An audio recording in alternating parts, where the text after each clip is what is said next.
This is Austin Bidwell's Travels from Wall Street to London Prison, 15 Years in Solitude, a public domain work. Chapter 14.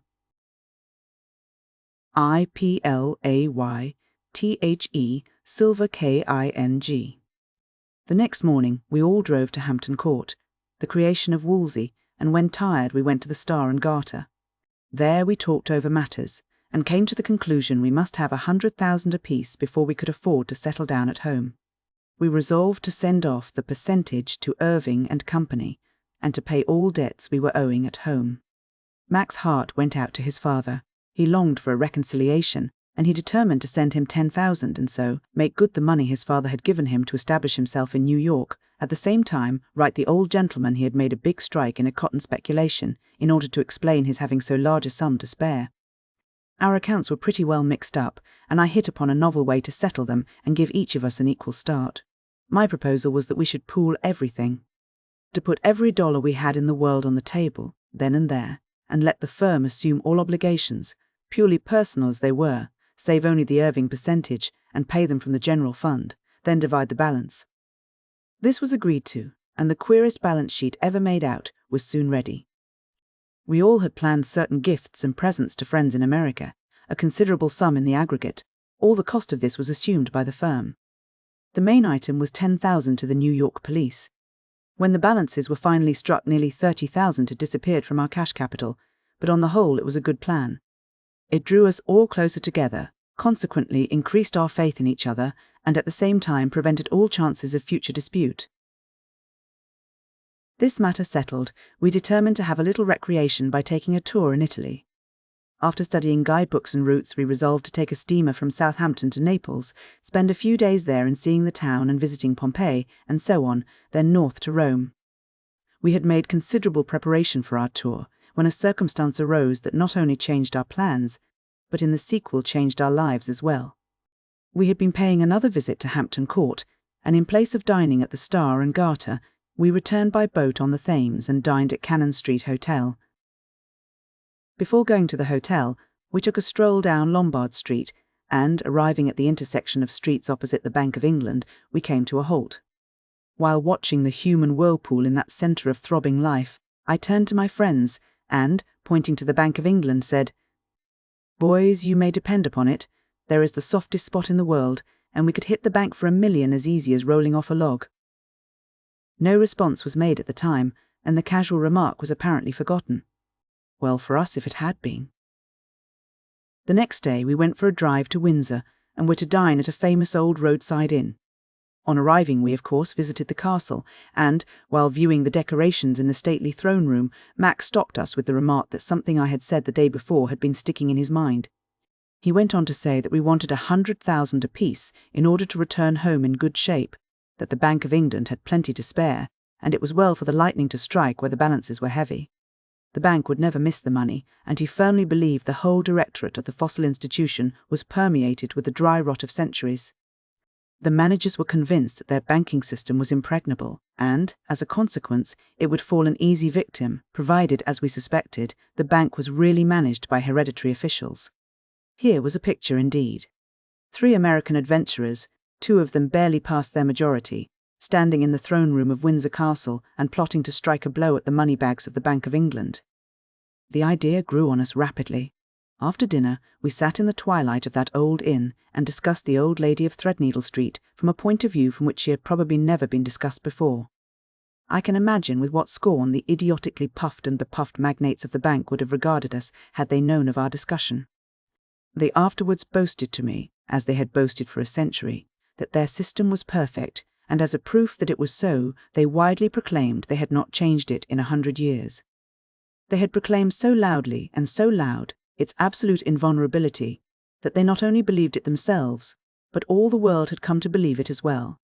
"Safe as the bank" was a proverb everywhere underlying the English tongue. In our discussion we speedily came to the conclusion that any system of finance unchanged in detail for a century, belief in the perfection of which was an article of faith not alone with the officials charged with its management, but with the people of England at large, must, in the very nature of the case, lie wide open to the attack of any man bold enough to doubt its impregnability and resolute to attack. What a figment of the imagination this boasted impregnability of the Bank of England was, the sequel will show. And as for those masters of finance, those earthly Jobs of the financial world who sat serene above the clouds, the governor and company of the Bank of England, they soon had the whole money world shaking with laughter when they stood revealed the simple Simons they proved to be. We wanted 100,000 apiece now, and had resolved to get it from the Bank of England. Such was our confidence that we never thought failure possible. Truly, if there ever was a plan laid in ignorant enthusiasm, this was one. Here we were, absolutely without any knowledge of the inner workings of the institution. Strangers in London, being under assumed names, without business of any kind, and not only unable to give any references, but unable to stand any investigation. Exactly how we were to manipulate the bank we did not know. We were inclined, now we had some $50,000 capital, to avoid so serious a thing as forgery, but had an idea for one of us to obtain in some way an introduction to the bank and to use all the money of the party to establish a credit. In the meantime, all were to get in the swim in or around the exchange, and use the one who had the account in the bank for reference for the others. If some good chance offered to go into a straightforward business, we could drop forever all thoughts of breaking the law again. This was the theory. In practice, we were almost certain to try on the game we had of late played so successfully. In conference, it was determined an account should be opened with the bank anyway. After that was done, we could decide what use to put it to. As I had not yet shown up in the previous transactions, I volunteered to go to the front in this, so, telling my two friends to go to the continent, Italy, if they liked, I would remain in London and manage to get the account started. They took me at my word, and a day or two after sailed from Liverpool to Lisbon and passed through Portugal to Spain, visiting the chief cities of that country. I was left alone in London and began prospecting at once, setting all my wits at work to see how I could manage to get an introduction to the bank. I had only 20,000 to start the thing with, as we did not think it policy to risk our entire capital in one place. My first idea was to find some solicitor of standing who kept his account at the Bank of England, to give him a retaining fee of L100 to act as my legal adviser, telling him some fairy tales about establishing a branch firm in London, and engage him, as soon as we started, to devote all his time to our business at a fat salary. But there were many objections to having a lawyer to introduce me, they being wide awake and liable to scrutinize too closely. If one should depart so far from his policy of caution as to introduce a new client, he might, after the introduction, easily notify the bank that I was a stranger to him, and perhaps advise them to investigate. An investigation was the one thing I must avoid. Of course, one is supposed to give reference, even if introduced.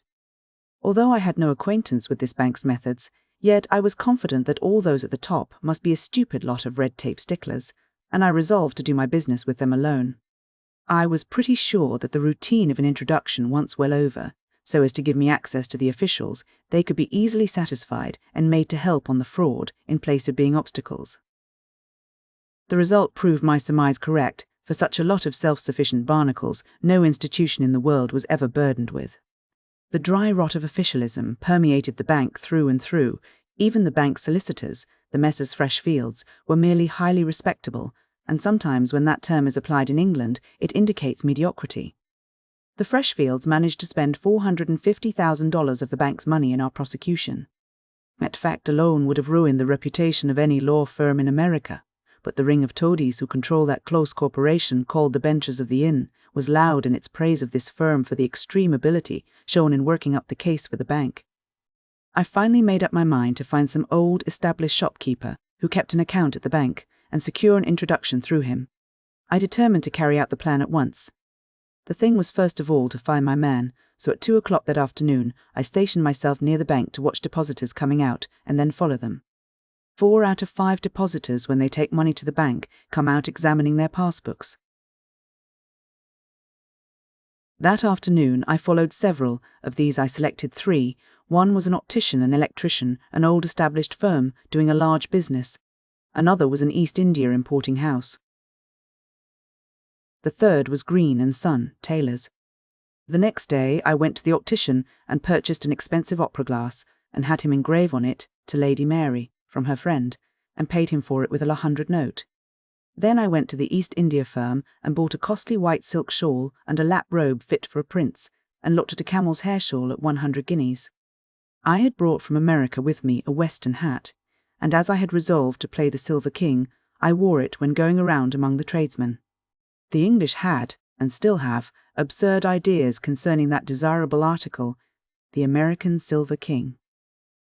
The stage article they take for the genuine, and devoutly believe that the pavements are thick with them in America, all marching around with rolls of $1,000 bills in their pockets, which they throw out to bootblacks and bartenders. Therefore, I resolved to play this role. After my purchase of the shawl and robe, I drove in my brougham up to Green and Son, and entered, smoking a cigar, and with my big hat pulled well down over my eyes. Soon as I saw the elder Green, I felt I had my man. Certainly I had hit well, for the firm, fathers and sons, had been depositors in the Bank of England for near a century, and had considerable wealth, but, English fashion, stuck steadily to business. This is a firm of ultra-fashionable tailors that, like the historic pool next door, charge for their reputation more than for the fit of their garments. One of the firm and an attendant flew to wait upon me, but, paying no attention to them, I started on a slow march around the establishment, examining the array of cloths, they following at my heels. I went down one side and returned on the other to the door. Arriving there, I halted, and pointing first at one roll of cloth and then another, said, "1 suit from this, 3 suits from that, 2 from that, a top coat from that, another from that, another suit from that, 1 from that. Now, show me some dressing gowns." The first shown was 20 guineas. I instantly said that would do. One may be certain the tailor and his assistant flew around, one to measure and the other to write the measurements of this American sheep that Providence had led astray into their shop. When asked my name and address, I gave F. Warren, Golden Cross Hotel, and then, for fear I might forget my name, I made a memorandum of it and placed it in my vest pocket. They bowed me out, evidently greatly impressed with my taciturnity, and especially my big hat, confident also that they had hooked a fortune in a genuine American Silver King. I entered the brougham and drove directly to the Golden Cross Hotel, Charing Cross, and there registering F. Warren and securing a room I left for my hotel. This room at the Golden Cross I kept for a whole year, but never slept there. It was the only address the Bank of England ever had of their distinguished customer, Mr. Frederick Albert Warren. I did not trouble any more about the other two-store people, but looked about the town, amusing myself. In due time I called and tried the garments on, and, when ready to deliver, I left the cash with the hotel, people with orders to pay the bill, which was done. There the matter rested for 10 days, when I drove up again, and, remaining in my carriage, the head of the firm came out to me, and I remarked, "I must have more garments, duplicate that order," and drove off. A week after I called to have them tried on, and then said that as I was going to Ireland for a few days' shooting with Lord Clancarty, I would send down a portmanteau for the garments and call for it on my way from the hotel to the station. So I bought the most expensive trunk I could find and sent it to the tailor. When the day came for me to call, I provided myself with 6 L500 banknotes, 5 L100, and about 50 L5 notes to go on the bottom of the roll. Before leaving my hotel, I had a large trunk put on the cab, and then taking inside of it all the dressing bags, rugs, silk umbrellas and canes in the whole party, I drove to the tailor's, paid my bill with the L500 note, and had the portmanteau put on the cab. I turned to go, but, halting at the door, I remarked quite in a casual manner, "By the way, Mr. Green, I have more money than I care to carry loose in my vest pocket to Ireland." "I think I will leave it with you," he replied. "Certainly, sir." And as I was pulling the roll out of my vest pocket, he said, "How much is it, sir?" "Only L4,000, it may be L5,000. To which he replied, "Oh, sir, I would be afraid to take charge of so much. Let me introduce you to my bank." He ran for his hat, accompanied me to the Bank of England, and, calling one of the sub-managers, introduced me as an American gentleman, Mr. F. Warren, who desired to open an account. A cheque and a passbook were brought, and the signature book laid before me for my autograph, and I was requested to sign my name in full, so I christened myself Frederick Albert. I drove to the northeastern station and telegraphed the boys at Barcelona that the thing was done, and they could, if they liked, curtail their excursion and return to England at once. So the first step had been taken, and successfully. We talked of now giving up all further idea of breaking the law and starting in London as brokers and promoters of stock companies. The plan was for me to take the money of the firm, L10,000, place it all in the Bank of England, and begin to buy and sell stock and keep my money moving in and out of the bank. Then George and Mac were to start an office and launch out as promoters and refer to Mr. Warren of the Bank of England. This would place them on a footing at once, and I would gradually drop out of the Bank of England after introducing George and Mac in their right names. This was a grand plan, and had we only carried it out, fortune would have been ours, and honour as well, but we were too impatient of any delay in securing wealth and overconfident of our success and cleverness. Above all, we were anxious to get home again. But I have got somewhat ahead of my story. Soon after, I had a telegram from George and Mac saying that they would arrive in time for a late dinner, and for me to wait and dine with them. At the time, I was living at the Grosvenor Hotel, Victoria Station. We had a pleasant meeting and a good dinner to celebrate it. I exhibited my cheque-book, and they were eager to know all details of my interviews, not only at the bank, but with the tailor, and over the wine I related with great spirit the details of the little comedy. I have to this very day a vivid recollection of the shouts of laughter that arose from my companions during the recital. We laughed then, but we did not laugh for the next 20 years, neither did we partake of any sumptuous banquets. In the world of crime, success is failure, and perhaps never had the absolute accuracy of that statement been so fully confirmed as in our own lives. That merriment of ours ended in anguish too deep for words. For 20 years I never looked upon a star, nor saw the face of a woman or of a child, that is to say, from my early years when the heart beats fast and the blood runs warmly in the veins. That fearful gap of time was filled to the brim with the peltings of a pitiless storm, hungry, driven, toiling like a galley slave under the summer's burning sun, or thinly clad, exposed to every blizzard and all the whirling storms of winter, until my early manhood had vanished, and the best years of my prime were all melted away, and at last I came forth from my dungeon, but with the mark of suffering and desolation burned deep upon me, to face a world of which I could not but be ignorant. Chapter XV. Piratical Cruise, IN Tropical Seas. And the way to the bank vaults with their treasures had been laid open, but there remained many matters of detail to be carried out before we could enter them. There promised to be a delay of several months, but we were impatient over the prospect of delay of even 6 months in securing the fortunes we wanted, and which we had come to consider essential to our happiness. Our plan, to ease the bank of £1 million or 2 of her 40 million sterling, was, roughly stated, to borrow from day to day large sums upon forged securities, the bad feature of the plan, from our point of view, being the fact that the bank, as a matter of course, would retain these documents, which could be produced at any future time to found a criminal charge against us, provided justice ever had the opportunity to weigh us in her balances. Protected as we were by the police in New York, we felt that the chance of our identity ever becoming known was remote. Still, there was an element of chance we wanted to eliminate entirely. In our recent raid on the bankers of France and Germany, we never exhausted our letter of credit, but had the amount of cash we drew endorsed upon it, and brought the actual forged document away and instantly destroyed it.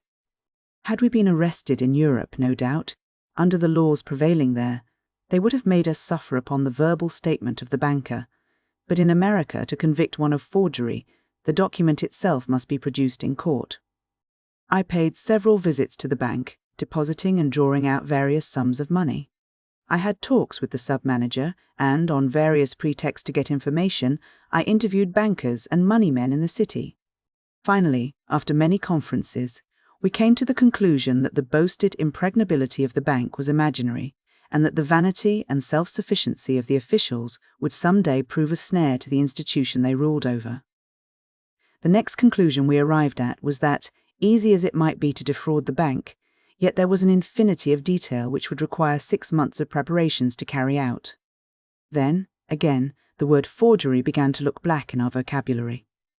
We knew John Bull was an obstinate fellow when he once got his back up, and we began to think it wise to keep beyond his dull-weather eye. Finally, as the result of many debates, we resolved to abandon the Bank of England matter temporarily, possibly forever, because it was too dangerous and the delay would be too great. Our new plan was to go to South America on a buccaneering expedition. There being no cable in 1872, and it took, as we ascertained, 40 days to send a letter from Rio de Janeiro to Europe and get a reply, so that, if we executed an operation boldly and well, we might hope for anything. We resolved to go to South America, but to leave my account stand in the bank, and if our success was as great as expected, we would let the Bank of England keep the £1 million or 2 we wanted, and continue her century-long slumber until the time came when some adventurous but unscrupulous mind should accept the temptation she held out to seize some of her bags of sovereigns. Our plan was, in the main, similar to the one we had lately used with so much success in Germany and France. Only in this case we proposed to use the credit of the London and Westminster Bank, and, therefore, obtain the documents required to carry through such an operation successfully. The steamer Lusitania of the Pacific Steam Navigation Company was advertised to sail on the 12th, and we determined to go by her. Our plan was to go on the same steamer, to be ever within supporting distance of each other, and yet pretend to be strangers, or if associating together, to act so as to make all observers think our acquaintance merely casual. Mac had his tickets in the name of Gregory Morrison. He carried letters of introduction to Maurer and Co., who had branches in all the coast cities down the coast, including Montevideo and Buenos Aires on the east coast, and Lima, Valparaiso and Callao on the west. The steamers of the Pacific Steam Navigation Company, leaving Liverpool, touch at Bordeaux, Santander and Lisbon, then are off 6,000 miles away to Rio, never slowing the engines for a moment during the voyage. 2 days at Rio to discharge cargo and take in coal, then off again to Montevideo, discharge cargo and coal again, then away round the Horn and thousands of miles up the west coast, touching everywhere to land mails and passengers. Finally, after 14,000 miles of sea travel, they reach Callao, then take the home track for Liverpool. Modern buccaneers indeed were we, engaged in a 19th-century piratical descent upon the shores of South America. Instead of the burly, much-beweapened pirate of other years, we were mild-mannered, soft-spoken, courteous youngsters. Yet our steel pen and bottle of ink were more deadly instruments, or at least of surer fire and of better aim than the long toms and horse pistols of the piratical braves of the 17th century. Our hopes of gain were high, and we counted on an ample return for the trouble of our adventure. I say trouble, for danger we feared none. So confident were we of our ability to carry off everything with a high hand, and so complete was our faith in each other that we had no anxiety as to the result, but simply regarded our trip as a pleasant voyage into tropic seas, a happy change from the March wind and sombre skies of England to the bright skies and balmy air of the tropical world in the winter months. I had a balance in the bank of L2's 3035, and we, as a matter of policy, wanted to have our capital ready at hand. And the bank has a rule that a depositor must never have less than L300 to his credit. My friends were somewhat sceptical as to whether the bank did not regard their new customer, Effa Warren, with some suspicion and as a depositor to be watched. My personal relations with the bank people convinced me everything was all right, but to convince my friends I determined to give them a proof that the bank would break their rule on my account. A Monday before we sailed for Brazil, I called at the bank and told the sub-manager that I was going to St. Petersburg and on to southern Russia for a time to inspect some work I was doing there, and I purposed to withdraw my account. He begged me not to do so, said many flattering things to me, and urged that it would be convenient to have an open account in London. Well, I said, looking at my passbook, I see I have L2 3333 to my credit. I will leave the odd L35 with you. He instantly acquiesced. Had he said, no, you must leave at least L300, as our rules require, I should have said, all right, and made it 500. I drew out the L2 3000 at once, intending to deposit L3000 before leaving London. But in the haste of our preparations I neglected it, and my balance at the bank stood L35 for all the weeks I was on our piratical cruise to the Spanish Main. Storing most of our baggage in London, we took the train to Liverpool, and, purchasing tickets for Rio, we went on board the good ship Lusitania. But not the good ship, for her first trip, this being her second, had won for her the name of being unlucky, and Liverpool insurance men, no less than Liverpool sailors, do not bank on an unlucky ship. Their faith of ill luck following an unlucky ship has been justified in thousands of instances, as it was in the case of the Lusitania. But I am not going to relate the after-history of the ship. From the hour of our arrival in Liverpool, we were outwardly strangers, and during the voyage no one ever suspected that we were anything else. We soon discovered we had a pleasant company of fellow voyagers, and as we steamed out of the Mersey and headed southward, we settled down to have a good time. Boreas was friendly, and away we sped across the Bay of Biscay, rapidly neared the mouth of the Garonne, on an estuary of which is situated the old city of Bordeaux. Arriving there, the ship lay at anchor for some hours, taking in and discharging freight, and receiving emigrants for various parts of South America. When the steamer was about to leave, it was a strange and rather comical sight to witness the farewells and leave-takings from the crowds of friends who had come to see them off. The customary performance appeared to me so peculiar that I will describe it as well as I can after so many years. Two men standing face to face. One clasps the other round the body, the other passive, then leaning back lifts the party clear off the ground once, twice or thrice, probably according to the degree of relationship or amount of affection. Then the operation is reversed, the embraced becoming the embracer. In some cases, the ceremonial is repeated the second or third time, neither kissing nor crying being the fashion there. The next morning, we were off the coast of Spain, watching the silvery gleam from the ice-clad peaks of the Pyrenees, at least those of us who were not engaged in the more disagreeable employment of discharging their debt to Father Neptune.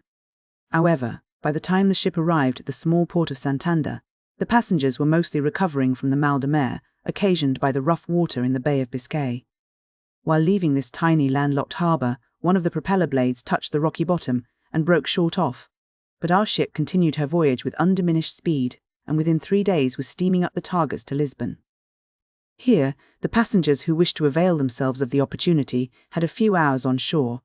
Then we were off for the long diagonal run across the Atlantic. The Lady of the Lusitania, as she was called, because there was no other lady among the saloon passengers, was the wife of a captain in the British Army who was going out for a few months hunting on the pampas of Buenos Aires, and, of course, accompanied by many dogs, with an assortment of guns. There was also a chaplain in the British Navy who was going out to join his ship at Valparaiso. A strange character was he, a big, burly man, about 28 years of age, the most inveterate champagne drinker on board, and that is saying a good deal. Whenever he met any of the jolly ones of the saloon passengers, it was, "Come, old fellow, will you toss me for a bottle of fizz?" as he called his favourite wine, and he had no lack of acceptors. The majority in the saloon consisted of a party of 15 young Englishmen, civil engineers, who were going under the leadership of a Swedish colonel to survey, for the Brazilian government, a railway line across the southern part of Brazil, from the Atlantic to the Pacific. In all there were 25 young men, full of frolic and fun, who made things rather lively about the ship. They went in for everything from which any fun could be extracted. At the equinoctial line they roped in the greenhorns to look through the field glasses at the line, and having fastened a hair across the field of view, of course, we could all see it plainly. Father Neptune came on board, and those of the crew who had never crossed the equator were hunted out of their hiding places, dragged on deck, lathered with a whitewash brush dipped in old grease, shaved with a lath razor, and then tumbled unceremoniously backward into a cask of water. After a prosperous voyage of 3 weeks, we arrived within sight of the famous Sugarloaf, and were duly disembarked at the custom-house, our baggage passed, and were off to our hotels, each going to a different one, and each registering the name our letters of credit and introduction bore. While in Rio, we went by day in the parks or cafes, and spent our evenings together, having a most enjoyable time. This was our first experience of the tropics, and life under the equator proved as novel and as fascinating as it ever does to the inhabitant of a cold climate. The show of tropical fruits in the markets was magnificent, and, although strangers are warned not to partake of it, yet our health was so good, and our digestion so perfect, that we disregarded all warnings and gratified our palates without stint, with no bad results following. However we felt after all that we were there on business, we wanted plunder, in fact, and not pleasure, in Rio. Our pleasure lay in Europe or America, there in the good time just ahead, when, as moneyed men, we returned. And, surrounded by those nearest and dearest, we would enjoy life to the full. Mac was the grand swell of our party, and, wanting to excel us all in his financial successes, was eager to go to the front. Accordingly, we fixed everything so that he could everywhere strike the first and the heaviest blow. Of course, on our 22 days' voyage, we had ample time for discussion, and before we passed the equator had settled on our plan. First of all, it was agreed that one of the party should keep his neck out of the noose, to stand by if either of the others came to grief. Very much to my satisfaction, it was again decided that I was the man to stand from under. The firm of Mauer in Rio was the most considerable in all South America, and Mac's introductions were to this firm. The plan was for Mac to present himself to Mauer & Co., and to draw within 24 hours, at least L10,000, so as to make sure of our expenses, and a day or two before steamer day to arrange for a very large sum, £20,000 or £30,000. As soon as that was obtained, George was to go to the Bank of London and Rio de Janeiro, and secure as much as he thought it safe to ask for, £5,000 or £10,000. This would be paid in Brazilian paper money, which I was to exchange for sovereigns. Then I was to buy a ticket for myself on the steamer going south, take the gold off, and stow it away in my stateroom. At the last moment, in the bustle and confusion of sailing, Mac and George were to slip into my stateroom, conceal themselves and sail with the steamer, and when once out of the harbour, to see the purser, explain that they had arranged with a friend to purchase tickets, but, as he had not put in an appearance, they would be obliged to pay a second time. We purposed to go down the east coast and up the west to Lima. Visiting the cities as we went from Lima, we would go to Panama, there catch the steamer to San Francisco, and after a pleasant sojourn in California, go overland to New York with $1 million. This was our plan, but as all the world knows, there is a vast difference between making plans and carrying them into successful execution. Chapter 16. SHOWME, your letters OF credit. My fate, Providence, call it what you will, seldom fails to upset wrongdoing, making it rocky for the wrongdoer. By an irony of fortune, we carried with us that which was going to balk all, or nearly all, our fine scheme. In our letters of credit, in some mysterious way, the name of the sub-manager of the London and Westminster Bank had been omitted, although this was absolutely essential to the validity of the letters. There was also another error, an error of such an extraordinary nature, that of spelling endorse with a C, that it is enough to make any man contemplating an unlawful act despair of success, since we could be defeated by such mysterious and unforeseen accidents. A few hours after our arrival, Mac called at the banker's and was well received by the manager. He told the manager his letters of credit ran from L5,000 to L20,000 each, and that he should want L1,000 the next day. Would they have it ready? The next day he went to the bank, George and myself being posted outside. In 10 minutes he reappeared with a square bundle under his arm. He smiled as he passed us, and, turning a corner, entered a cafe where he joined us. His bundle contained L10,000s in Brazilian banknotes. He assured us that everything was serene at the bank, that he could have L100,000 if he wanted to ask for it. I had already been to the 3 largest money brokers and arranged to buy gold. So, leaving Mac and George, I got a sole leather bag we had for the purpose and, hiring a stalwart black porter, went to the brokers. I bought sovereigns for the whole L10. It was 10 bags with £1,000 in each. The weight was 168 pounds. The blackfellow put it on his head and followed me to my hotel, and found it a pretty good load too. So here we had 1 big fish landed, and confidently counted on several more. I related above how we had in some incomprehensible way omitted putting on the letter of credit the sub-manager's name. How could we have committed such a blunder? My answer is that this is only another example of the unforeseen, something, ever happening to defeat any anticipated benefit from ill-gotten gains.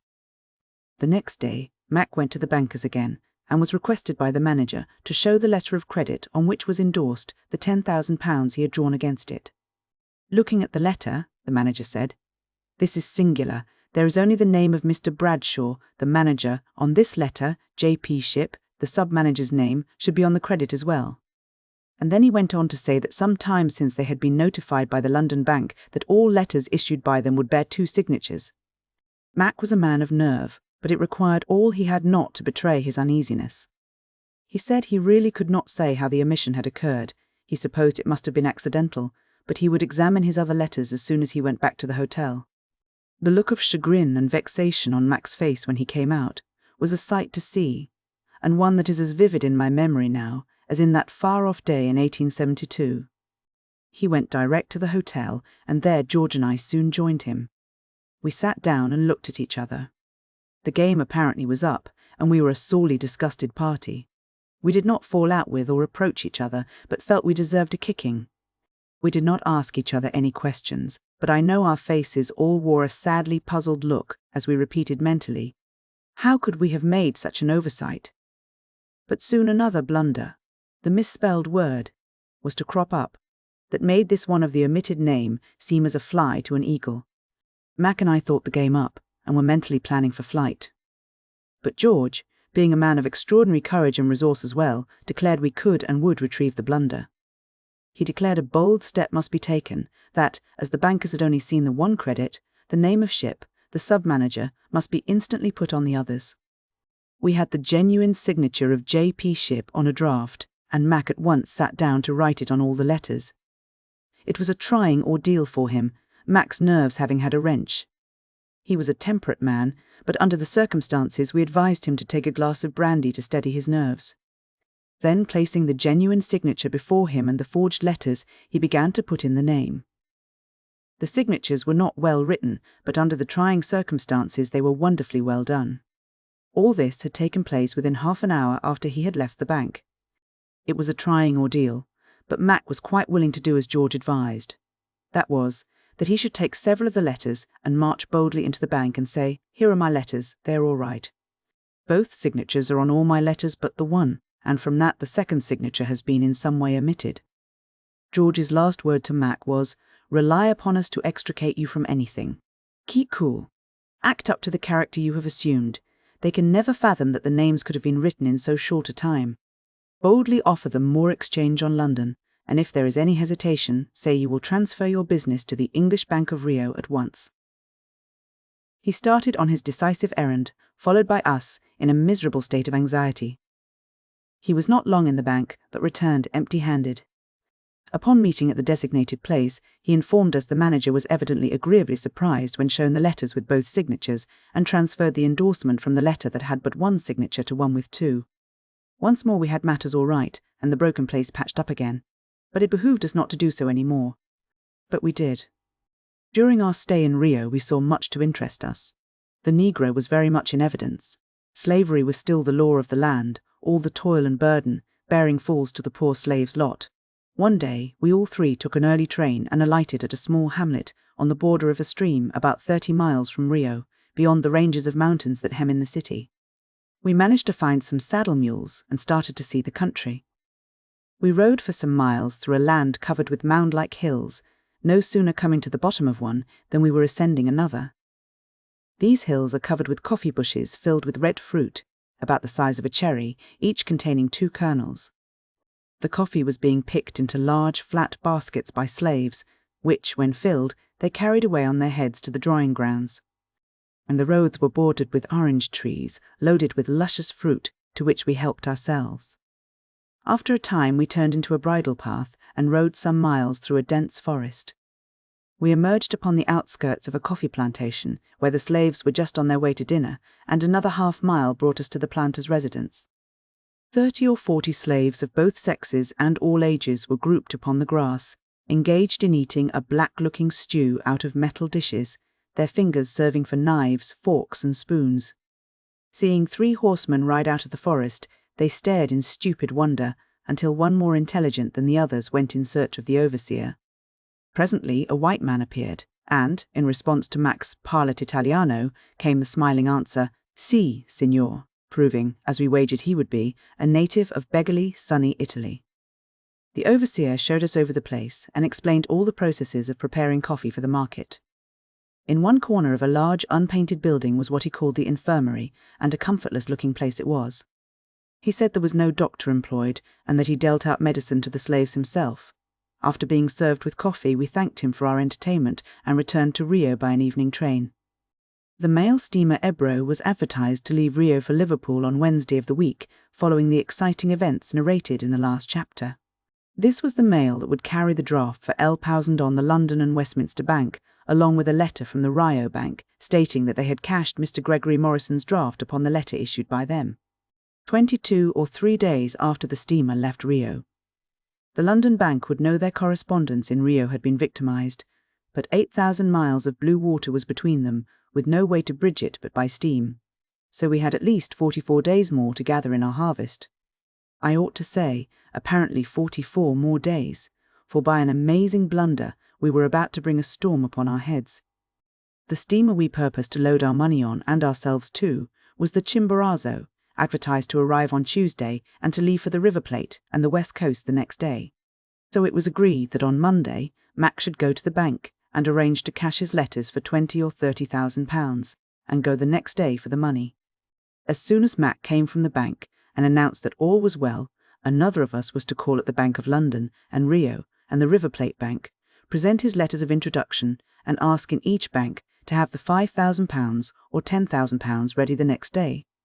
I purposed to call about 11 o'clock, so as to give me time to exchange the Brazilian banknotes for sovereigns and to buy my ticket by the Chimborazo, to secure my stateroom and to take the gold to the steamer, and, above all, to get my passport vised by the police. Monday came. We expected a nervous day, not such a paralyzingly nervous one as it proved to be. In fact, a nervous Tuesday followed a nervous Monday. My reader must remember that we were in the tropics, with a blazing sun looking down on us with an intensity that made one long for Greenland's icy mountains to cool us. We went into the public park for our last consultation before our fortune, which never came, was to come. Mac had, in the little Morocco case in his pocket, 2 letters each for L20,000. Certainly no man in the world, save him, could have carried off such a game played for such high stakes. Handsome in person, faultless in address, cool in nerve, a master of all the languages spoken in Rio, Portuguese, Spanish, Italian and French.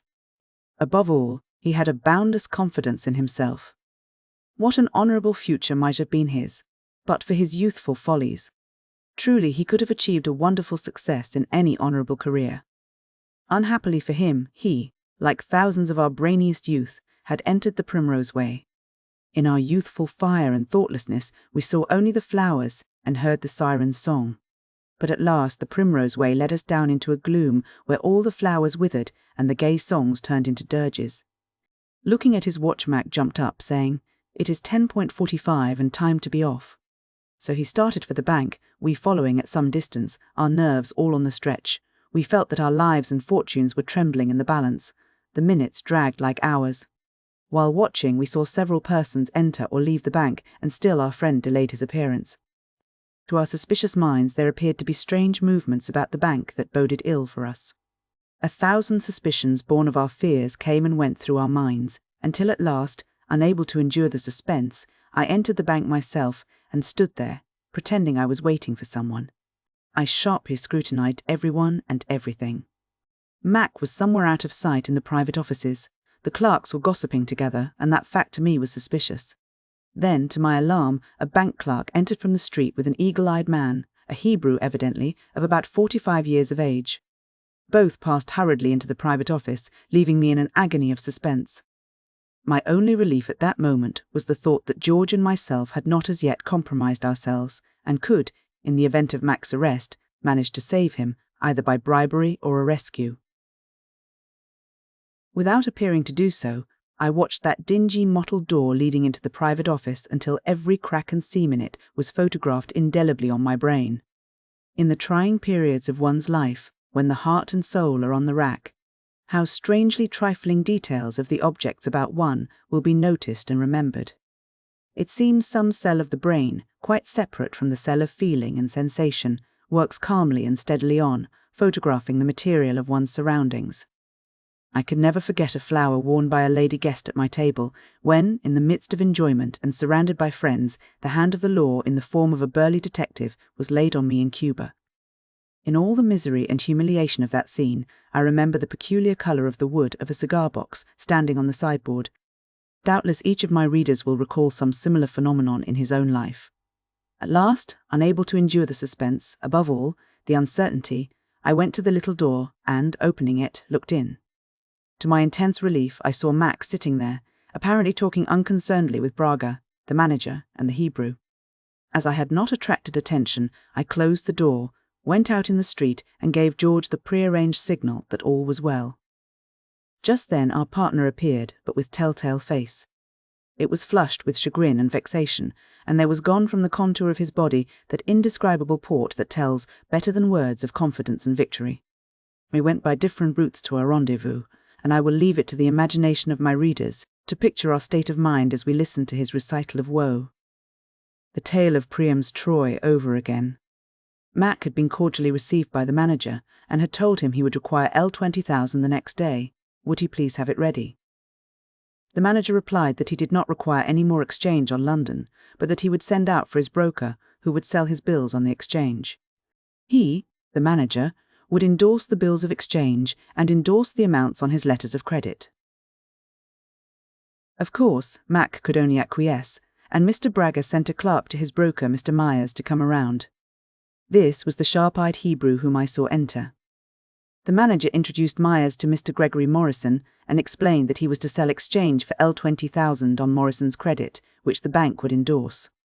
Myers said, "Please show me your letters." Putting his hand into his breast pocket and pulling out the little morocco case containing the 2 letters, he handed the case and contents to Myers, who, probably without suspicion of anything being wrong, unrolled both letters and, holding them in his hands, ran his sharp eyes down one of them and read right through the body of the letter. They came to the note, which read, "All sums drawn against this credit, please endorse on the back and notify the London and Westminster Bank at once." Here he suddenly halted, turned his hawk's eye on Mac and said, "Why, sir, here's the word endorse misspelled. Surely the clerks in the London banks know how to spell." Here was a thunderbolt, indeed, that pierced poor Mr. Gregory Morrison through and through, but he showed no sign. He coolly remarked that he did not care to have his bills sold on the exchange, but would go and see the people of the London and Rio and River Plate banks, as they probably would want exchange and would doubtless let him have what money he required. Myers said very sharply, "Have you letters to those banks?" "I have," said Mac, at the same time producing 2, one to each bank, and each bearing the stamp of their respective banks. That he had these letters was a happy thing, and no one under 40 days' time could say for a fact that they were not genuine. The dramatic production of these letters lulled the fast-gathering suspicions, and would have called a halt had they purposed any serious action, for the reason that during the 40 days it would take to communicate with London, the credits could not be proved to be forgeries. That such letters existed at all was due entirely to the foresight which had provided to meet just such a contingency. We all were for a brief few seconds utterly dumbfounded, but quickly aroused ourselves to the necessity of instant action to protect our comrade. We saw that we must at once give over all thought of trying to do any more business in Rio, and set all our inventions and energy at work to save the L1000 and to smuggle our companions safely out of Rio. But how? Chapter 17. ONCE, more WE, sailed THECs over.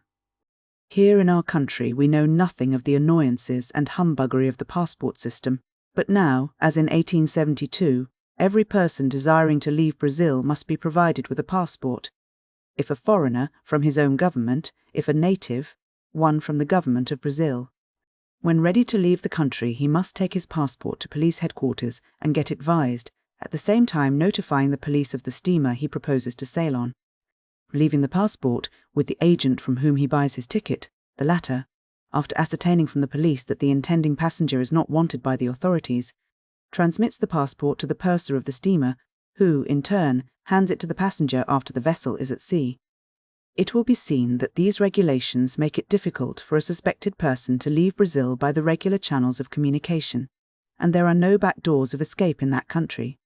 Once in any seaport town you must, if you leave at all, sail out of the harbour mouth, for in the other direction, that is, inland, one is confronted by the mighty tropical forests, the greater portion of which has never been looked upon by the eye of man, and between all the seaports the same impenetrable forest stretches.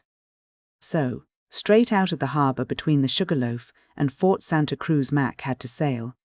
How he should do so with safety was the problem we had to solve. In this venture it would not do to have any blunders.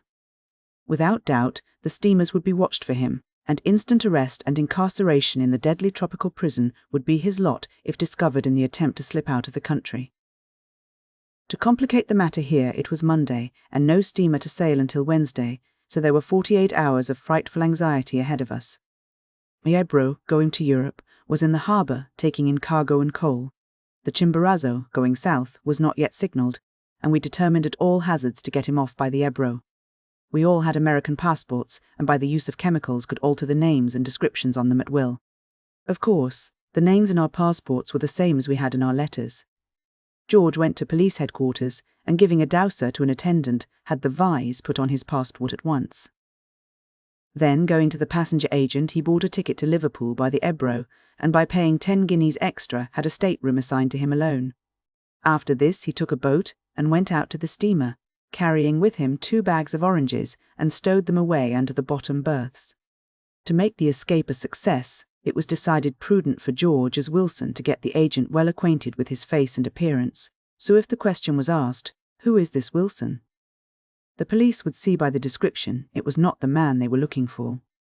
For the next 40 hours, George made the agent very tired. At one time, he would want to know if he could not get some reduction in the passenger rate, or if the Ebro was seaworthy, or if there was any danger of her engines breaking down, and so on, until the agent got not only to know Mr. Wilson, but wished him at the bottom of the sea. When George started for the police office, he left Mac and me alone in the park. It was absolutely essential that Mac should put in one more appearance at the bank. It was an ordeal, but one he had to undergo. He even dreaded to return to his hotel, but go he must, so, just before the bank closed, he called in and casually informed the manager that he should start the next morning for Romão, a town in the interior of Brazil, to be absent a week. He was then to go to the Hotel Europe, pay his bill, at the same time stating that he was to leave Rio by the 4 o'clock train the next morning for São Paulo. As Mac had 2 trunks and other impedimenta befitting a man of his importance, it was necessary to take a carriage to the station, which was nearly a mile distant. It would be unsafe to go in a carriage belonging to the hotel. Therefore, he was to say that a friend would call for him. As it was still 2 hours to sunset, I suggested that after he had arranged matters he should saunter out, walk about the streets until dark, then return to the hotel and be ready when George should call for him at 3 o'clock the next morning. After these arrangements we separated, George and I following to ascertain if he was being watched or shadowed by detectives. When he entered the hotel we remained in view of the entrance. It was not long before he reappeared and walked leisurely along the street. A few seconds after we saw another man come out, cross the street and go in the same direction. I followed him and was soon satisfied that he was keeping Mac in view. This sort of double hunt was kept up until dusk, when Mac returned to his hotel, unconscious that a moment later his shadow entered the place also. Here was a complication indeed, though it was no more than we had anticipated among the possibilities. Still, I had indulged in the hope that the bank would rely entirely upon the passport system, and take no further steps for a day or two, which was all the time required to carry out our plan. Though Mac had good nerve, it was already somewhat shaken, and surely the situation would have unnerved most men. Therefore, fearing that the certain knowledge of imminent danger might still further confuse him and cause some false move, we determined to keep our discovery to ourselves. George next proceeded to an obscure part of the town, and stopping at a small but respectable-looking tavern, he engaged a room for the next day, also a carriage, with an English-speaking driver, to be in readiness at 3 o'clock the next morning. Promptly at the hour he was at the livery stable, where he found the carriage ready, and was driven to the Hotel Europe.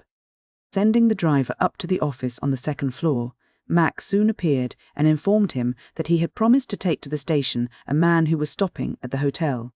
He is going to Romão by the same train, continued Mac, and seems a good fellow, for I had a long talk with him last night. Upon seeing signs of disapproval in my face, he explained, "Well, you know, he said he could not get a carriage at so early an hour in the morning, and I thought it could do no harm to take him in, and he is waiting upstairs."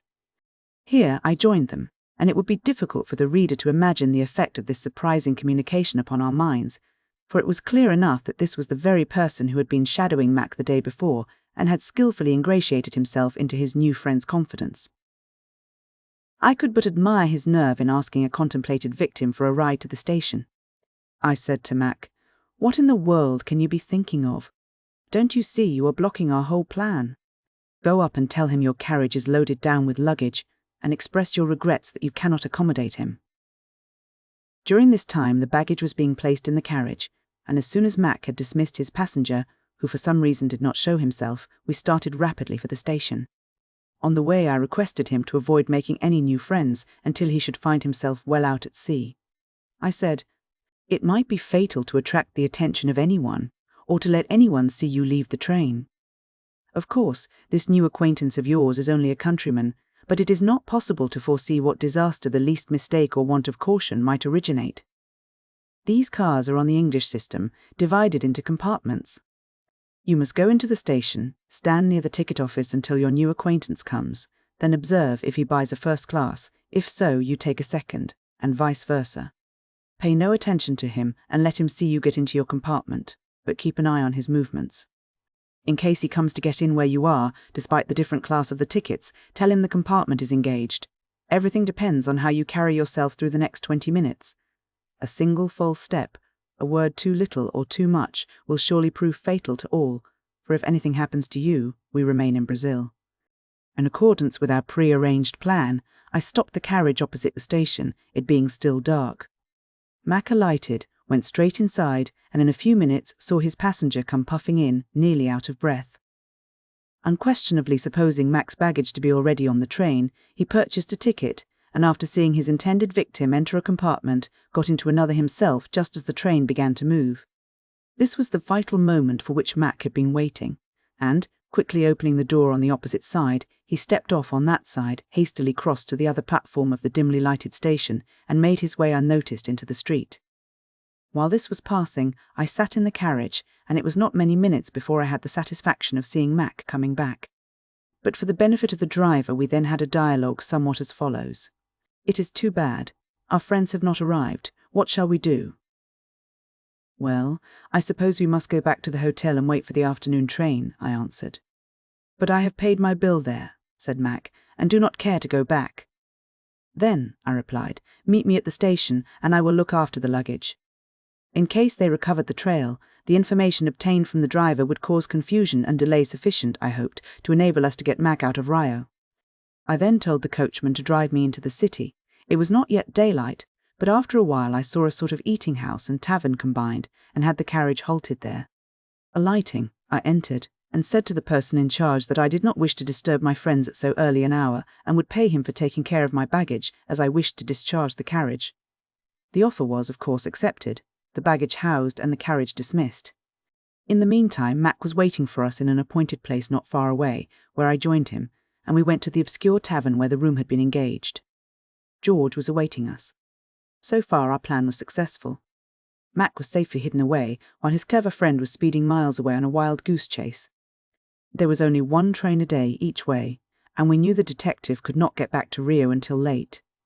We felt certain that when he found Mac was not on the train, he would think his intended victim had slipped off at some way station, possibly with a view of making his escape into the interior, even if he sent a dispatch to the bank. An unlikely thing for a Brazilian to do. It would doubtless be to the effect that his quarry had left Rio on the early train that morning with him. We passed some trying hours together. Then George left to take Mac's baggage off to the steamer. He engaged 2 stalwart porters. They stand on every corner, busily engaged in plaiting straw for hats while waiting for a job. Dividing the baggage between the 2, he had it carried to the wharf, and, taking a small boat, quickly had it stowed in the hold and the small articles carried to the stateroom. Soon after he joined us on shore.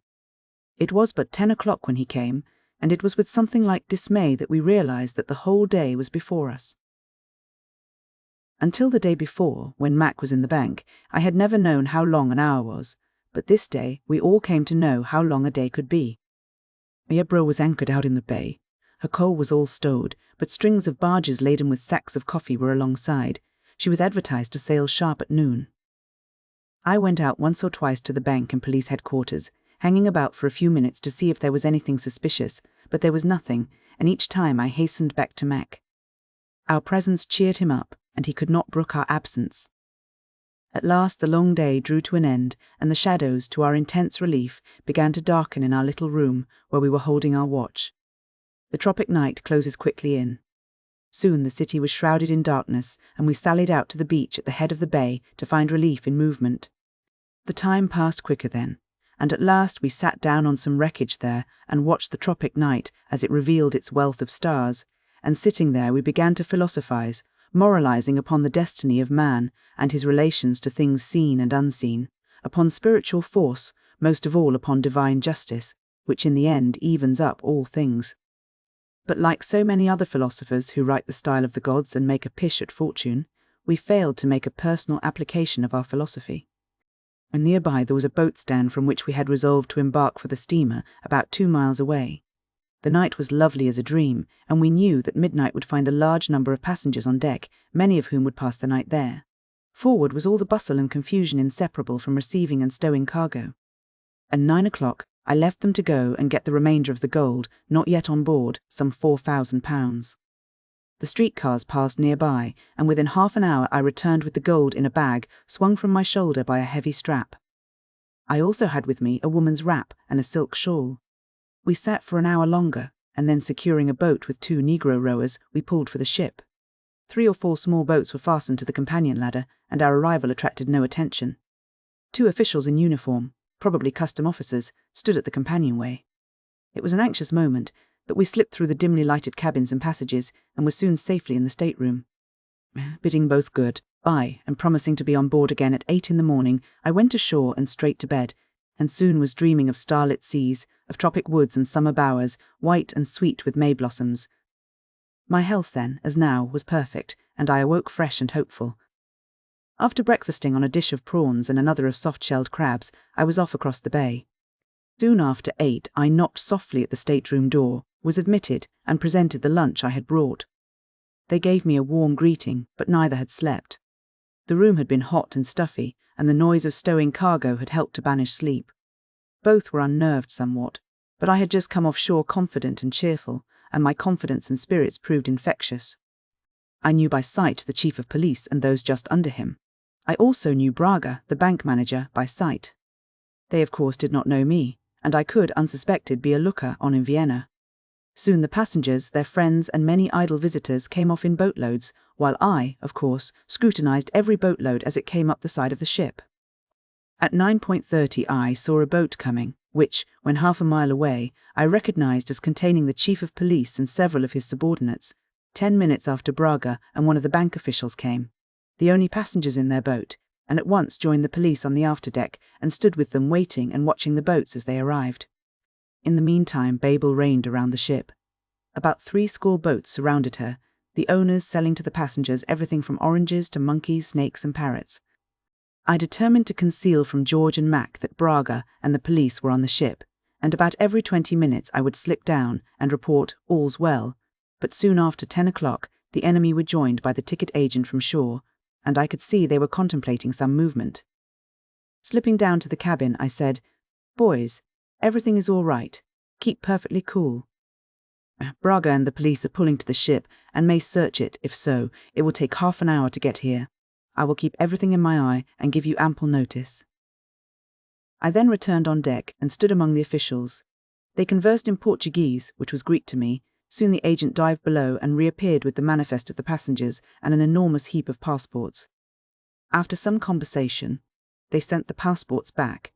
Then, headed by the agent and purser, manifest in hand, they began to verify the list and scrutinize the passengers in the staterooms. Once more I hurried below and reported. Mac was naturally very dignified, but divesting himself of coat, vest, and dignity at the same time, he planted himself under the berth. Very close and very hot quarters he found it, and we put the bags of oranges in front, disposing of them so as to make it appear as if they filled the whole space, when in reality they were a mere screen. And we opened the door to the fullest extent. We had taken off our coats, it being frightfully hot, and with a bottle of claret and a bowl of ice standing on the little washstand, and 2 glasses all in full view, we awaited the arrival of our friends, the enemy. Our door was flat against the partition, giving a full sweep of the room to the eye of the passer-by, and George and I waited confidently for the inspection we knew was inevitable. I sat on the foot of the lower berth, smoking and swinging my feet. George sat on a folding camp-stool, with his face toward the door, but not obstructing the view. Soon the procession arrived, with the ticket agent in front. When he saw George he at once recognized him as the Mr. Wilson who had bought the ticket, and he simply said, "How do you do, Mr. Wilson?" and passed on without looking in the room. Braga and the police followed, casually glanced at us too, and were gone. I put on my coat and followed the procession, and at 11:30 they went up on the afterdeck, evidently satisfied that their man was not on the ship, and contented themselves with watching new arrivals. I flew down, gave them the good news that the search was over, and poor Mac, half roasted, came from behind the bags of oranges. Declaring he was roasted alive and dying of thirst, he finished the bottle of iced claret.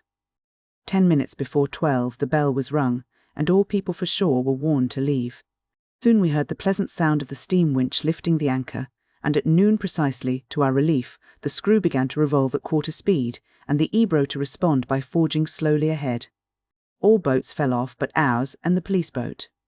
At last, after giving a good look up and down the bay, Braga and the police entered the boats, and, casting off, soon were left behind. Once more, and for the last time, I flew down to the cabin. They saw the good news in my face. Then, shaking Mac's hand in hearty farewell, we ran to the upper deck, down the ladder into our boat, and a moment later the big ship, putting on full steam, left us astern, we ordering the boatman to pull hard after the ship. Mac soon appeared on the afterdeck and waved his handkerchief to us in farewell. We gave him 3 cheers, and, excited and happy, with our long anxiety over, we returned to the shore. With Mac sailing northward ho! With Wilson's passport and ticket in his pocket, and all our money save £2,000 in his trunk, our buccaneering expedition on the Spanish Main was over, and all but a failure when comparing the L,000 we had captured with our magnificent expectations.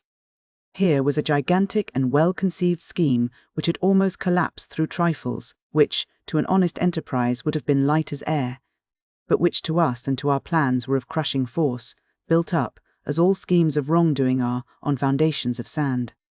To conclude very briefly the narrative of this expedition, I will here add that the day after Mac's departure, altering his passport to fit George's description, we sailed on the Chimborazo south to Montevideo. Upon our arrival, we, with all other passengers for the town, were promptly put in quarantine for 10 days in a vile little island called in irony the Isle of Flowers, but the mails were fumigated and sent through, as were 2 additional mails arriving from Europe and Rio. When our quarantine was over, we were permitted to enter the city. We found that some advice or rumour had reached there, and we feared to venture our letters of credit for money. So, destroying all documents save our passports, we paid a visit to Buenos Aires, and then we embarked on a French steamer for Marseilles, arriving there without any particular adventure, and the next day had a happy meeting with Mac in Paris. Chapter 18. Little fishes wriggling through green waves. Once more together, and our adventures since we separated related, the question arose, what next? We determined to abandon our dangerous business, for we had capital sufficient to start in an honest career, and resolved to do so. For a long time our attention had been turned to Colorado, and we had frequently talked over a project of going to some growing city there, starting a bank, and building a wheat elevator and stockyards. $50,000 would start our bank, and $10,000, with some credit, the elevator and yards. This sum we had, with an additional $10,000 to pay our way until profit came in from our investments. Here was another great and honourable scheme. One easily carried out had we only gone on with it. What a success we might have made, particularly so when considered in the light of the development of Colorado since 1872, and our energy and knowledge of business. In Paris, we all stopped at the Hotel Maurice, Rue Rivoli, and spent much time sightseeing. We were particularly interested in viewing the battlefields around Paris, so interested in fact that we read up the whole history of the mighty struggle with Germany, which ended in throwing France into the dust. We, like most of the world here, got our ideas of the war and the battles from the current news of the day, as published in the newspapers. And we had a general idea that the Frenchmen had not made much of a fight. That conclusion could only be arrived at by a superficial knowledge, such as had been ours. Investigation upon the spot, and a study of impartial authorities soon opened our eyes to the fact that France only succumbed after a mighty and most heroic struggle. The first few weeks of the war saw her entire regular army captive and transported prisoners across the Rhine. That army had made a brave but unfortunate fight. Badly commanded, with the transport and subsistence utterly demoralized, they were no match for the mighty hosts that Germany poured across the Rhine. Perfectly equipped, matchless in discipline since the palmy days of Rome, commanded by the foremost military intellects of the age, they met the French, overmatching them at every point of contact, enveloping their columns with masses of infantry, or sweeping them with murderous storms of shot and shell, or launching a magnificent cavalry at them, against which French valour, ill-directed as it was, proved futile, and that splendid array of 480,000 men had to ground their arms, surrender their colours, and, to their own unspeakable shame and humiliation, become captive to their foes, leaving their beloved France defenceless. But the loss of their army, no more than their thronging foes, dismayed France. The heart of the nation was stirred, and from the Rhine to the Atlantic, from the Channel to the blue Mediterranean, France rose as one man. They saw the entire military force of Germany encamped on their soil, and in their undisciplined valour hurled themselves against it, and gave to their astounded foes an exhibition of titanic force and determined valour whose story, when known, will become the admiration of all generations of men. It was against the decree of heaven that France should win in the struggle, but she fell only to rise the higher for the fall. The year 1871 saw France in the dust, with the armies of her foe encamped over more than half her soil, with robber-like demands for huge sums of gold ere the modern Goths would march home again. Today, she stands the marvel of the world. Twice the France of 1870, with the busy hum of industry through all her borders, an overflowing treasury, a contented people, and an army, and many which are the awe of Europe. Today, the enemy that flung her to earth 24 years ago seeks safety from her attack in defensive alliances with all the nations of the continent.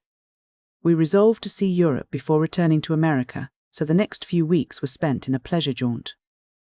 In the course of it we visited Vienna, remaining there some time and bringing away many and pleasant memories of that music-loving old city on the Danube. We finally all returned to Wiesbaden together and visited the casino, watching the play and players with an interest that never flagged. Here we saw such vast sums of money ever changing hands that we almost insensibly began to think the thousands we had were as nothing, and when divided up, the sum coming to each seemed almost beggarly. Gradually we began to speculate as to the desirability of doubling our capital once or twice at least, before we threw up our hands and gave up the game. I need hardly tell the reader that what at first was a philosophical speculation, an airy theory of a possibility, rapidly crystallized into steadfast purpose and determinate resolve, and soon our brains were working, and readily brought forth a new scheme. For, was not there the Bank of England, with uncounted millions in her vaults, and was not I, as Frederick Albert Warren, a customer of the bank, and as such were not the vaults of the bank at our disposition? We rated our powers high and fondly thought that, speaking in a general way, honesty was the best policy, yet in our case there was an exception to the rule. We felt and acknowledged we were doing wrong, but since the wrong, apparently, profited us, we would do wrong that good might come thereby. Finally, we resolved to go on with our postponed assault upon the money bags of the Bank of England, at the same time evolving a plan that seemed to promise unbounded wealth and complete immunity for us all. So we packed our baggage, bade farewell to Wiesbaden, and one early June morning in 1872 saw us all once more in smoky London, resolved to rouse that old lady called the Bank of England from her century-long slumber, spent in dreaming of her impregnability.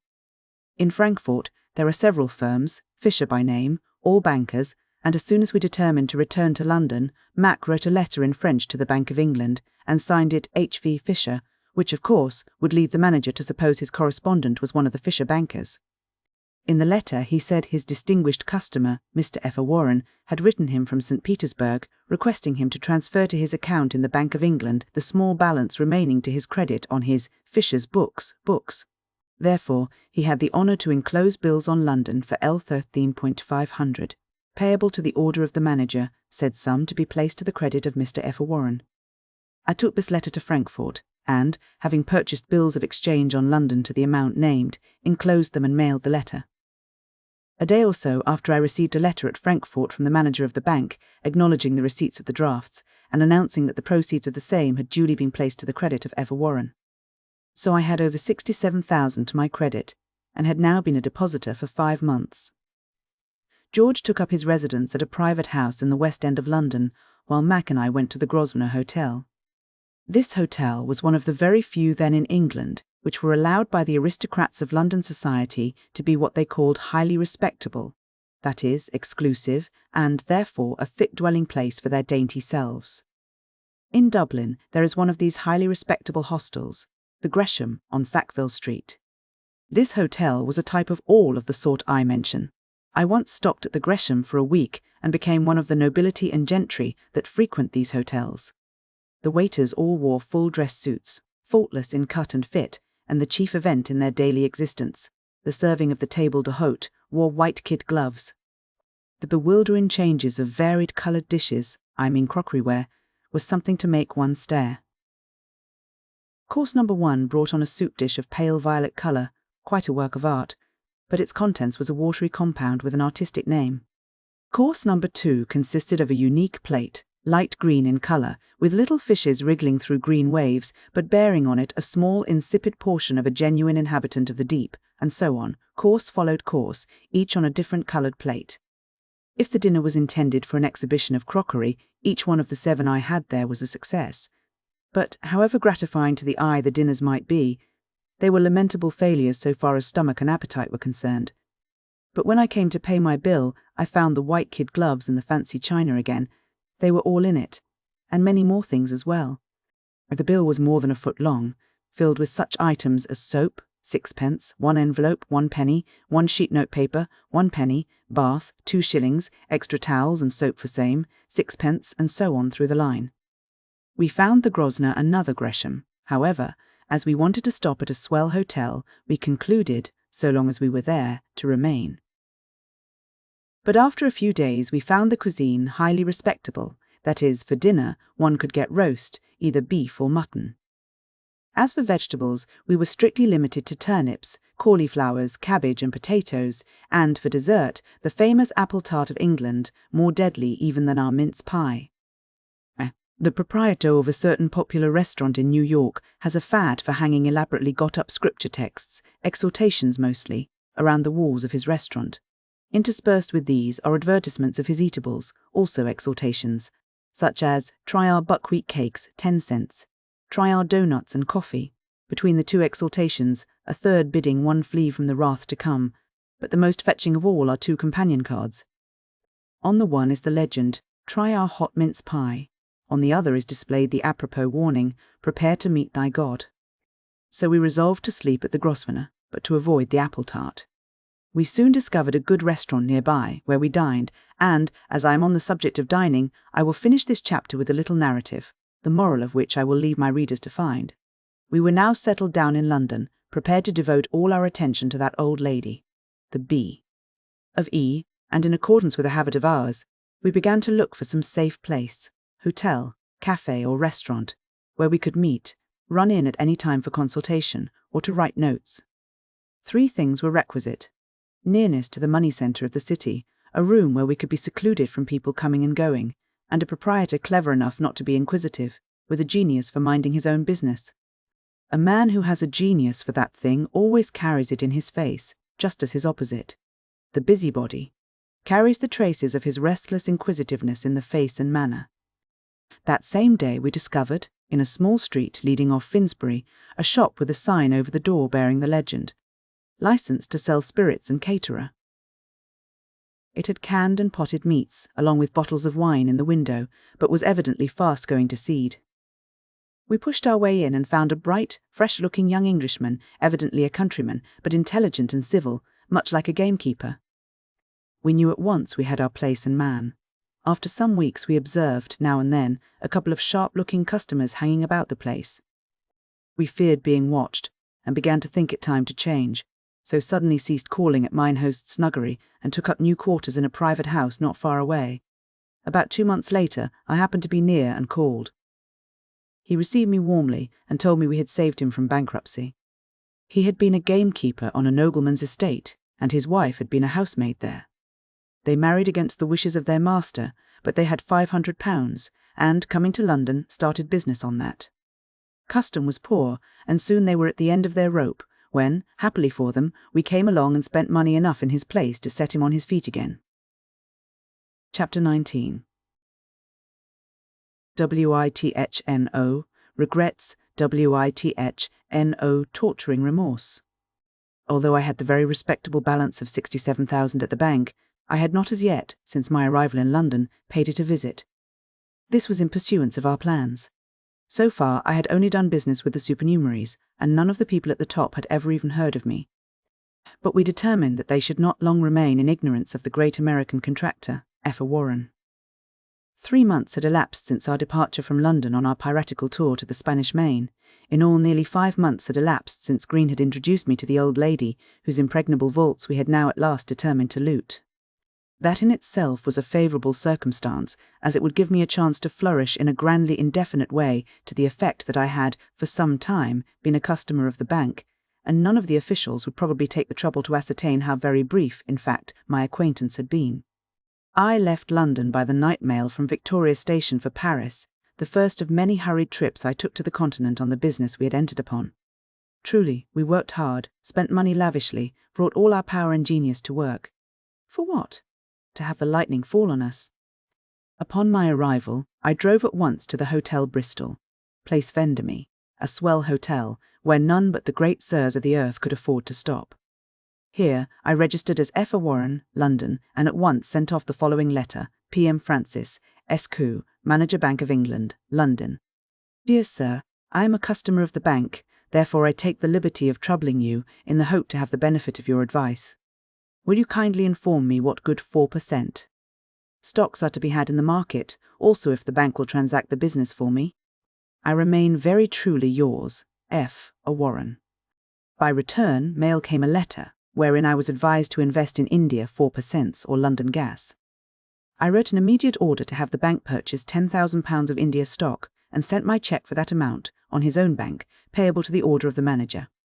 I received the stock, instantly sold it, and replaced the money to my credit, and the next day sent off an order for £10,000 gas stock, and repeated the operation until I had made the impression I wanted to make on the mind of the manager, so that when I returned to London for my decisive interview and sent in my card he would at once recognise the name, Arthur Warren, as the multi-millionaire American who had been sending him £10,000 cheques from Paris.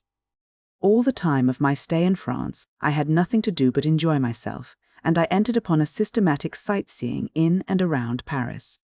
There are some strange contrasts in that old town. One day I made one of a coaching party to Fontainebleau, 21 miles from the city. Every foot of the road there is classic ground, and I had assiduously studied day by day the history of France. That Paris is France is nearly a truth, and I had in my mind a tolerably clear view of the history of the country and of the men who made its history. I was right there on the scene of the history-making, and I found an intensity of interest in my excursions such as I had never experienced before. The driver of the coach was an Englishman by the name of Nunn. I mention this here, as he eventually became my servant, and will appear again in the narrative. To the Parisian hotel proprietor and shopkeeper, the American visitor is truly a providence. Mine host looks to him for loaves and fishes, and is never deceived. The antics of our rich countrymen in Paris are portentous in their amazing prodigality, and I fear we are the laughing-stock of the shopkeepers there. At the Café Riche and Tortoni's I have seen extravagances in ordering expensive wines and viands by my countrymen that made me regret that the fools who were being served were not forced to toil for the mere necessaries of existence. Certainly they were unworthy stewards of the wealth heaven or the other place had bestowed on them by inheritance. I remember one boy there throwing away in vice and dissipation the fortune his father had through years of a long life spent toilsome hours in accumulating.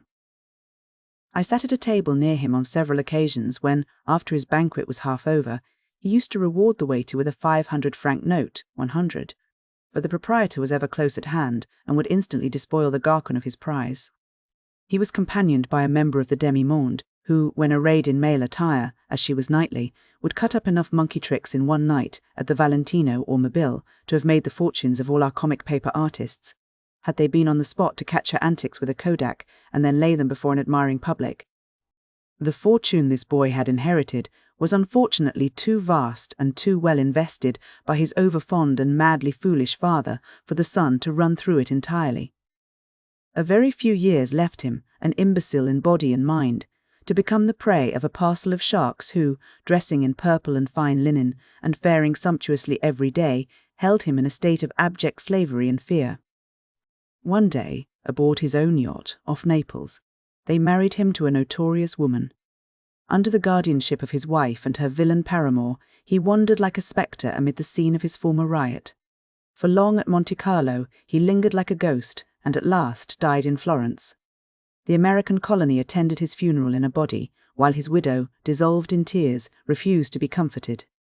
Although many dark stories were whispered, the Americans there forgave her all, for her grief and sorrow were so overpoweringly evident that it would have seemed a crime to doubt her tender love for the departed. After having the body embalmed, she embarked with her dead love for America, and today his ashes rest in that mighty city of the dead, Greenwood, under a Greek cross of white marble bearing the date of birth and death. I went to see it last Easter week. The grave was strewn with flowers, and the pedestal bears this inscription: "Too good for this world, the angels bore him to heaven, leaving his heartbroken wife to mourn her unspeakable loss." Unopposed, she succeeded to her husband's estate. It was large then. Today it has grown to enormous proportions. She is not, but easily might have been, one of the 400. At Saratoga last August, I saw her sitting on the balcony of the United States Hotel. Fat, wrinkled, vulgar-looking, covered with diamonds. Nemesis appears to have postponed her visit to the lady. Her life from her own standpoint has been a tremendous success. She has been philosopher enough to appreciate what an immense factor mere eating and drinking is in the sum of human enjoyment. Born with a cold heart, a constitution of iron, and the digestion of an ostrich, happily for her peace of mind, she was absolutely without imagination. To fill the sum of human happiness, from her own standpoint, she only required one other thing, a good bank account, and that, she said, heaven had put in her way, so her life has been filled full of joy, and of the only sort she cared for or could appreciate. In her early years, when her passions were strong, lover and paramour followed in rapid succession. When her blood grew cold, she found her delight in the pleasures of the table, and keeping the same cook, who was an expert for 20 years and exercising freely, 1894 found her at 60 with a strong pulse, a perfect digestion, and a keen enjoyment of sport, racing in particular, and, on the whole, enjoying life as well as any woman in the universe, with no regrets, no torturing remorse. But with a serene faith that when done with this world she, never having done anything very bad here, will have a pretty good time in the world to come. Chapter 20. Details necessary, if tedious. After the events narrated in the last chapter, I returned to London. I arrived early in the morning and, meeting my companions, we had a long and anxious talk over my near-approaching and all-important interview with that great sir of the London world, the manager of the Bank of England. Happy for us if in that interview the manager had asked for the customary references, or had used ordinary business precaution and investigated me, or indeed had acted as any ordinary businessman would have done under ordinary circumstances. Our own conclusions were that the fact that I was already a depositor, together with the impression made by the letters and my L10,000 cheques, would put the thing through. Yet we, of course, felt that 1,000 things could arise to block our way effectually. A look, a word too much, a shadow, or a smile in my face might ruin all. But still, after providing so far as possible for every contingency, after planning what was to be said or left unsaid at the interview, after my companions filling me full of advice, we felt after all that everything must be left to my discretion, to say and to act as I thought best under the circumstances. This council of war was held in my room in the Grosvenor. I had arrived from Paris at 6 o'clock. Mac and I breakfasted together at 8. George joined us at 9, and we talked until 10, then we set out together for the bank. Arriving there, they remained outside, watching for my reappearance. Entering the bank, I sent in my card, F for Warren, by a liveried flunkey, and was immediately ushered into the manager's parlour. He has long since gone over to the majority, so here I will not so much as name or describe him. Sufficient to say that as soon as I set eyes upon him, I thought that we would have no particular difficulty in carrying out our plans, save only so far as details went. The manager, who had been told that I was a railroad contractor, expressed himself highly gratified to have me do my business through the bank, and said they would do all in their power to accommodate me. I told him that, of course, I was financing large sums and would require more or less discounts before the year was out. Then I came away, and meeting my two friends outside of the bank, in answer to their eager inquiries as to what had transpired, I told them that, so far as the bank officials were concerned, our way to the vaults of the bank was wide open. So ended the last scene of Act I.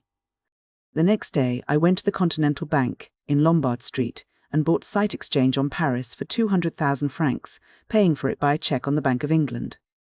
I was given a note of identification to the Paris agent of the bank. That night I left Victoria Station for Paris. At 10 the next morning I had my money, and, going to the Place de la Bourse, near the Exchange, I commissioned a broker, who was a member of the Exchange, to purchase bills on London for late thousand. I cautioned him to buy bills drawn only on well-known banking houses. About 3 o'clock he had the bills ready. I paid him the amount, along with his commission, and, examining the paper, found that he had purchased for me about what I wanted. I will explain, for the benefit of any reader not conversant with financial transactions, that if John Russell, cotton broker in Savannah, ships 1,000 bales of cotton to a firm in Manchester, England, the firm in Manchester authorises him to draw a bill of exchange on their firm payable at some London bank at 3 or 6 months' time, for for the value of the cotton. We will say the price is L1000. Russell draws 10 bills for L1000 each, say payable at the Union Bank of London. He gives these bills to a money broker in Savannah, who sells them on the exchange and gets for them whatever the rate of exchange may then be on London. The president of the Georgia Central Railroad may have ordered 1,000 tons of steel rail in England for his road, and to pay for them he orders a broker to buy for him bills on London to the amount of the cost of the rails. He purchases the Russell bills, and these bills of exchange he sends in payment to the steel rail manufacturers in England. So, as a matter of fact, the president of the Georgia Central pays Russell for his 1,000 bales of cotton, but has the bills of exchange. So, in place of L1000 in gold being freighted twice across the ocean, the 10 pieces of paper cross only once. These 10 bills for L1000 each, drawn on the Union Bank of London at 6 months, in due time are presented, duly accepted and paid at maturity by the bank. Instead of commercial notes or bills, they are now known as acceptances and are just as good as a banknote. Therefore, if the owner, no matter who it is, wants the money at once, any bank will discount all or either for the face value less the interest. In every commercial centre of the world, these accepted bills are being discounted by banks and moneyed corporations for enormous sums, but by no bank in the world in such huge amounts as by the Bank of England. Their daily discounts run into the millions. Their plan will be made clear later. The evening of the day of my arrival in Paris found me on the express, speeding to Paris. 2 hours past midnight, I was on the miserable little passenger steamer that plies across the chopping channel, and which I suppose has seen more of human misery than all the fleets that sail the Atlantic, for the channel has stronger countercurrents, and wind, tide, and current seem ever to be in violent opposition, and here across the main doth float a sad and solemn swell, the wild, fantastic Dacia, a fitful note of Triton's breathing shell, and Triton, old Neptune's t'other name, makes all passers over this part of his realm pay ample tribute for his fantastic fitful notes. The Paris night express lands one at early dawn in London, nearly always weak on the legs, however. I breakfasted with Mac, and after that took the bills to the various banks on which they were drawn, and leaving them for their acceptance, I called again the next day and received them back, bearing across the face the magic words, London, Aug. 14, 1872. Accepted for the Union Bank of London. E. Endeavour. Barclay, manager. J. We emmed in no bag. Wayland, assistant manager. Then I hurried to the Grosvenor, and we all looked at them with curiosity, for it was upon the imitation of just such acceptances that our whole plan was based. I intended to present this and many more batches of genuine bills for discount at the bank until the officials should become accustomed to discounting for me. In the meantime, as fast as I got genuine acceptances and bills, we kept on making imitations of them for future use, only leaving out the date until such time as we should be ready to put them in for discount. Of course, the success or failure of our whole plan turned upon this point. Is it the custom of the Bank of England, in 1873, to send acceptances offered for discount to the acceptors for verification of signatures?